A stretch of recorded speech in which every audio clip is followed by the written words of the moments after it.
ప్రభుత్వం పదే పదే మేము కరెంటు ఛార్జీలు పెంచట్లేదు, తగ్గిస్తున్నాం అని ప్రచారం చేస్తున్నారు. ఇది పచ్చి అబద్ధాన్ని మరోసారి రుజువు చేశారు. ఒకవైపున లడ్డూ వివాదం,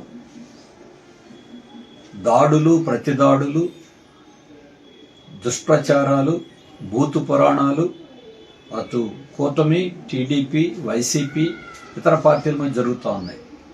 అసెంబ్లీ సమావేశాల్లో కూడా అదే, మండలి సమావేశాల్లో అదే.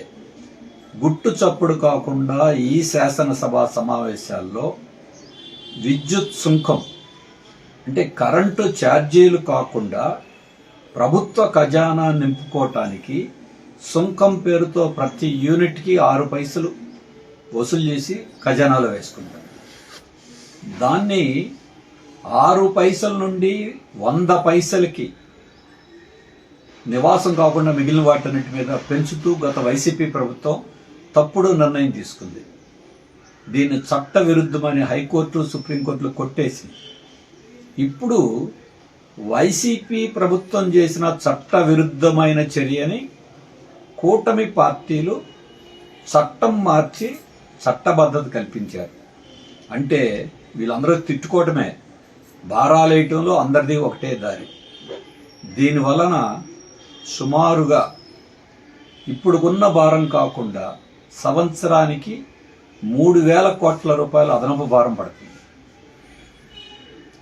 గతంలో వసూలు చేసిన 6,000 కోట్లు కూడా తిరిగి చెల్లించాలని కోర్టులు ఆదేశాలు ఇచ్చినాయి, అయినా చెల్లించలా. ఇప్పుడు దీనివల్ల గతంలో కోర్టుకు వెళ్ళిన వాళ్ళు డబ్బు సుంకం అధికంగా చెల్లించలా.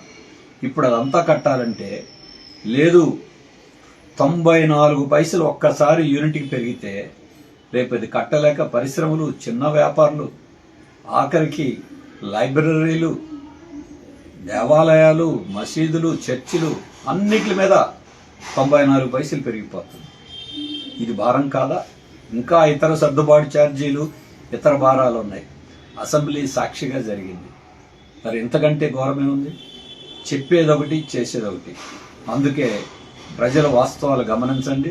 దీని మీద వైసీపీ మాట్లాడితే, ఎందుకంటే వాళ్లే ఈ పని చేశారు, దీని కూటమి భజన చేసింది. ప్రతిపక్షాలు ఉన్నప్పుడు వ్యతిరేకించారు, ఇప్పుడు సమర్థిస్తున్నారు. అందుకే సిపిఎం తరఫున దీన్ని వ్యతిరేకిస్తున్నాం. ఇది పార్టీ సమస్య కాదు, అందరు వినియోగదారులు దీన్ని వ్యతిరేకించి అందరికీ గతంలో లాగానే యూనిట్కి 6 పైసలు మాత్రమే సుంకం వసూలు చేసే రీతిలో మళ్ళీ ఆ చట్టాన్ని ఉపసంహరించుకోవాలని డిమాండ్ చేయాలి, పోరాడాలి.